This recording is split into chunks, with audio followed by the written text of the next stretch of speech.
world would not be the same. Few people laughed. Few people cried. Most people were silent. I remembered the line from the Hindu scripture, the Bhagavad Gita. Vishnu is trying to persuade the prince that he should do his duty, and to impress him takes on his multi-armed form and says, "Now I am become death, the destroyer of worlds." I suppose we all thought that, one way or another. Since the dawn of time, there has been no other factor that has shaped our human race so much as war. No other force has brought about so much destruction, but no other force has driven such aggressive innovation. Necessity is the mother of invention, and nothing is more necessary than survival. Major innovations have altered our perspective on war, but few things have ever changed the world as quickly and as radically as the atomic bomb. In 1933, Hitler began his iconic rise to power. As the dictator of Germany, Hitler began amassing a conscripted army, thus breaking the Treaty of Versailles. Despite Germany's obvious violations of this treaty, the League of Nations did not act. The lack of any repressive action only encouraged the Germans to push farther, eventually to the point of military mobilization. Those of Jewish descent were stripped of their rights and began to suffer extreme persecution. Leo Szilard, a Hungarian Jew living in Germany during this period of anti-Semitism, left Germany to escape the persecution. When Szilard discovered that German scientists had successfully induced nuclear fission, he realized the grave implications of what they had achieved. Worried about the potential for Germany to build an atomic bomb, he persuaded Albert Einstein to write a letter to Franklin D. Roosevelt. This letter warned of the dangers that such a bomb represented, and expressed the need for the United States to begin its own research to build an atomic bomb before the Germans. As a result of this letter, the Manhattan Project was born. The Manhattan Project was a top-secret program started by the United States government to research and produce an atomic bomb. This bomb was of the utmost importance, as it was a race against the Germans to see who could produce the first atomic bomb. But this was a race where losing was not an option. While the war raged on in the world, Manhattan Project continued its nuclear research in secrecy. With Robert Oppenheimer as the lead scientist and through collaboration with the United Kingdom, the project began to make real progress. The Manhattan Project pushed forward as fast as it could, without ever knowing how close the Germans were to the creation of their bomb. Finally, in 1945, Manhattan Project completed its first atomic bomb, and the product of 6 long years was put to the test. On July 16, 1945, the world's first atomic explosion lit up the sky at Trinity Test Site in New Mexico. The flash could be seen from hundreds of miles away, and those closer to the blast swore the sun came up twice that day. All who were present knew that the world would never be the same. On that fateful day, the nuclear era was ushered in.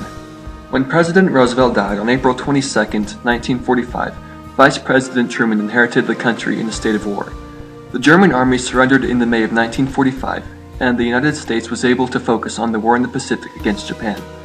Despite the decisive victory of the Allies in Europe, the war was far from over. The war against Japan raged on with no sign of easing in any way. The Allies had prepared Operation Downfall, a plan which called for the invasion of the Japanese mainland. The rocky coastline of Japan provided very few optimal landing spots, and the few that were available could be very well fortified by the Japanese. Kamikaze boats and aircraft were capable of destroying hundreds of transport ships before they even reached the shorelines.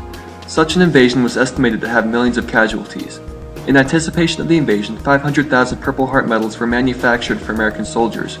The estimated casualties were high, but there was no other way to end World War II. The invasion had been planned out, and all President Truman had to do was give it his signature. The Trinity test of the atomic bomb changed the perspective of the war. President Truman was notified of the success of the atomic bomb while attending the Potsdam Conference with Churchill and Stalin. As President of the United States, he could not in good conscience allow hundreds of thousands of Americans to die when there was another way to end the war. All attempts to get Japan to surrender peacefully had failed. Despite the options available, he had little choice but to order the use of the atomic bomb against Japan and end the war quickly. The only 2 atomic bombs in the world, the Little Boy and the Fat Man, were shipped to the Mariana Islands just south of Japan. The Little Boy was loaded onto the aircraft, the Enola Gay, where it was flown over the city of Hiroshima. At 8:15 in the morning, the Little Boy was released from the aircraft.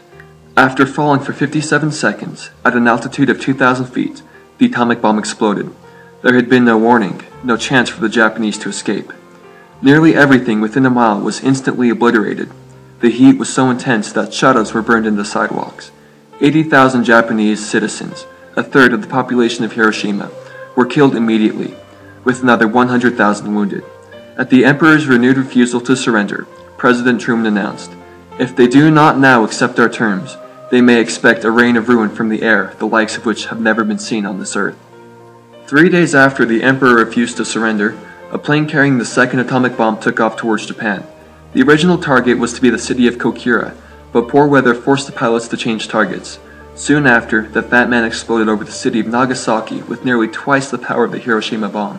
The temperature soared to about 7,000 degrees Fahrenheit, and the wind speeds reached over 600 miles per hour.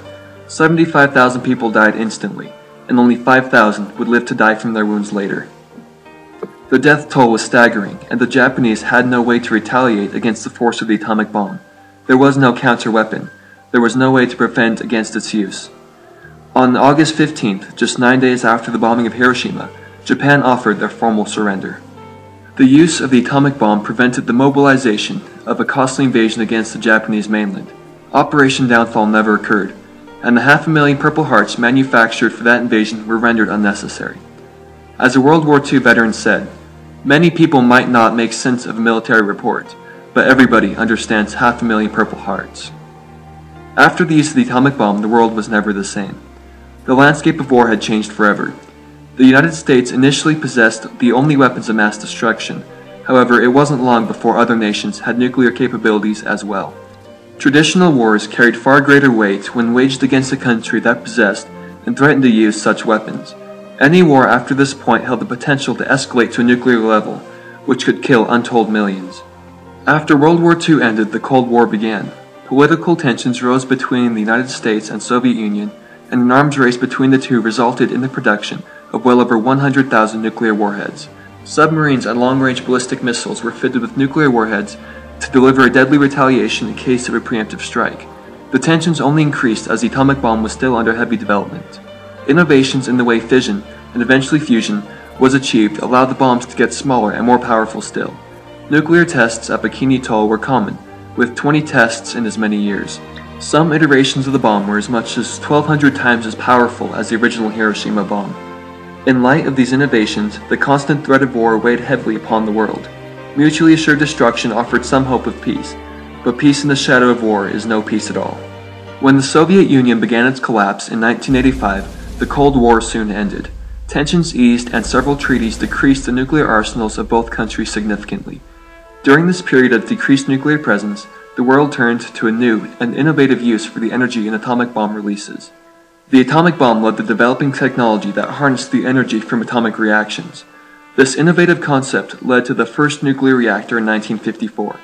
There are now more than 400 nuclear power plants operating in the world today, with well over 150 naval vessels that use nuclear energy as their primary power source. Nuclear energy now accounts for 15% of the power produced in the world today. While that number may be small, it is growing rapidly. This innovative new technology is proving to be a relatively safe and reliable source of energy. Modern nuclear energy is one of the most efficient forms of energy provided today. The future of the atomic bomb is far from certain. Countries like Iran and North Korea have the technology to build these weapons at the same time that the United States and Russia are calling to end the reign of nuclear weapons. However, nuclear weapons cannot go away. With so much potential for destruction, these weapons will always be the holy grail for rogue countries and terrorists. But within the right hands, nuclear weapons can bring about a peace through strong-willed presence and prosperity through the technological advances that have come along with them. As recent as April 8, 2010, President Obama signed a New START treaty and protocol with Russian President Medvedev to reduce the number of nuclear weapons between the two countries, which represents over 90% of nuclear weapons in the world today, and prevent rogue states and terrorists from obtaining these terrible weapons. The innovation of the atomic bomb changed the world. War could never be the same. The innovation of the atomic bomb ushered in the nuclear era, changing the world's perspective on energy and power within an instant. The atomic bomb provided innovative new perspectives for harnessing valuable energy, brought about an end to World War II, and gives us hope for a cleaner, more efficient way of meeting our future energy needs.